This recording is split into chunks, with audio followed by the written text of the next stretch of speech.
মানবদেহের মলমূত্র থেকেই এবার হবে অর্থ উপার্জন। অবাক হচ্ছেন? হ্যাঁ, এভাবেই উপার্জনের নয়া দিশা দেখাচ্ছে জলপাইগুড়ি। ভাবছেন কিভাবে? মলমূত্র থেকেই তৈরি হবে জৈব সার, পরিবেশ দূষণ কমিয়ে চাষেও দেখাচ্ছে নতুন দিগন্ত। জলপাইগুড়ি শহরে পরিবেশ দূষণ রোধ এবং বর্জ্য ব্যবস্থাপনায় বড় পদক্ষেপ নিয়েছে জলপাইগুড়ি জেলা পরিষদ। মানবদেহের মলমূত্র প্রক্রিয়াজাত করে জৈব সার তৈরির আধুনিক প্রকল্প গড়ে উঠছে বালাপাড়া পৌরসভার ডাম্পিং গ্রাউন্ডের পাশে।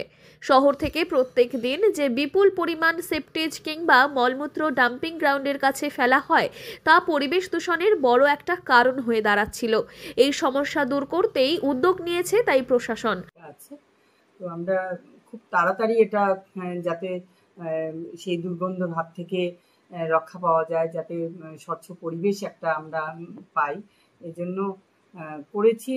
মোটামুটি শুরু হয়ে গেছে। টেকনিক্যাল একটা টিম আসবে, এই সপ্তাহেই আসবে, এবং আসার পরে ফাইনালি একটা চেক আপ হবে। চেক হওয়ার পরে মেশিনারি জিনিসগুলো বসে যাবে, আর আমরা যত তাড়াতাড়ি পারি এটাকে চালু করার চেষ্টা। এর থেকে তো আর্ন হবে পুরসভা। একদম একদম একদম জেলা পরিষদের একদম একটা আর্নও হবে।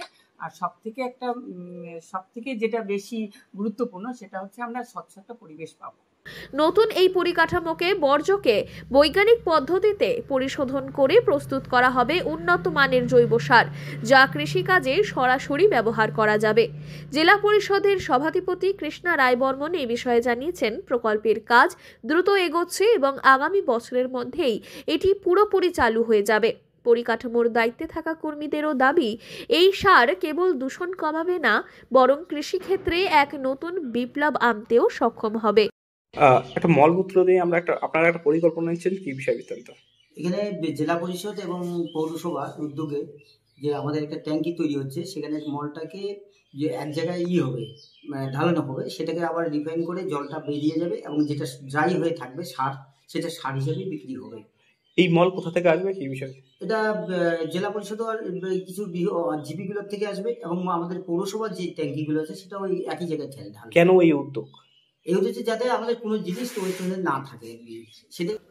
তাই জলপাইগুড়ির এই উদ্যোগ শুধু বর্জ্য সমস্যার সমাধান তো অবশ্যই, এরই সঙ্গে দূষণমুক্ত সবুজ ভবিষ্যতের এক বড় পদক্ষেপ বটেই। জলপাইগুড়ি থেকে সুরজিৎ দে রিপোর্ট, লোকাল 18 বাংলা।